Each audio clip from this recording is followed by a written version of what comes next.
मधु, कुछ बात करनी थी तुमसे। सरोज जी ने कहा तो मधु बोली, 2 मिनट मम्मी, इनका फ़ोन आया है, बात खत्म होते ही आपसे बात करती हूँ।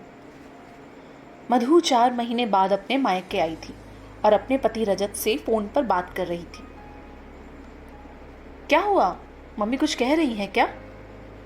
मधु से रजत ने फ़ोन पर ही पूछा।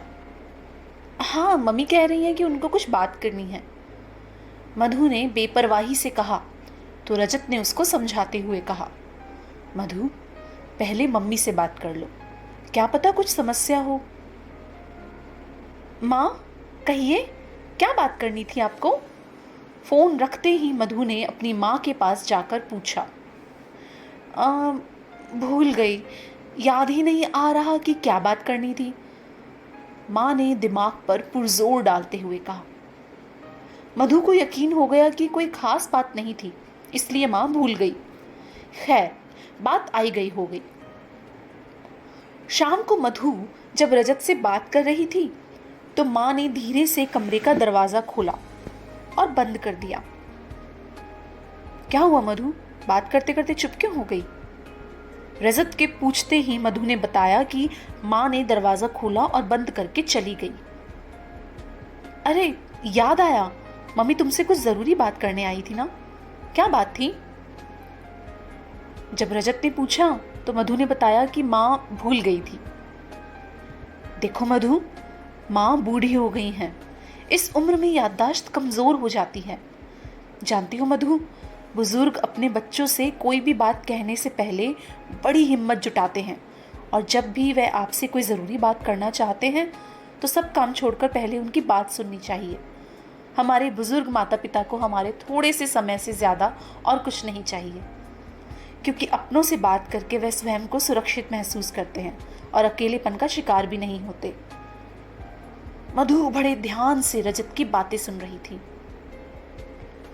हाँ रजत, आपने सच कहा, माँ अक्सर बातें भूल जाती हैं, पर आप इतना कुछ कैसे जानते हो माँ के बारे में? मधु ने उत्सुकतावश पूछा। मधु, मेरी माँ तो इस दुनिया में अब नहीं है, पर पिताजी ने मुझे समझाया कि कभी भी जब अपने लोग बात करने की कोशिश करें तो उनको कभी नज़रअंदाज नहीं करना चाहिए। पिताजी व्यापार में व्यस्त रहते थे और मैं शहर से बाहर नौकरी कर रहा था। माँ से बात करने वाला कोई नहीं था, इसीलिए वह धीरे धीरे अकेलेपन का शिकार हो गई और एक दिन हार्ट अटैक ने उनको हमसे हमेशा के लिए छीन लिया। रजत का गला भर आया। मधु फट से माँ के पास गई और बोली, माँ आप कमरे में कुछ लेने आई थी क्या? नहीं तो, मैंने सोचा कि थोड़ी देर तुझसे बात कर लेती हूँ, पर तू दामाद जी से बात कर रही थी तो डिस्टर्ब करना ठीक नहीं लगा, इसलिए बाहर आ गई, माँ ने मधु से कहा।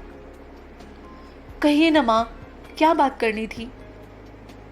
मधु माँ के सामने चौकड़ी लगाकर बैठ गई। अरे कुछ खास नहीं, वो थोड़ा बोर हो रही थी तो लगा तुझसे कुछ बात करके अपना मन बहला लूं। माँ अपने घुटनों को सहलाते हुए बोली। माँ, आपके घुटनों पर तेल की मालिश कर दूं? माँ का जवाब सुने बिना ही मधु तेल ले आई और जैसे एक माँ अपने नवजात शिशु की मालिश करती है, बिल्कुल वैसे ही माँ के घुटनों पर मालिश करने लगी।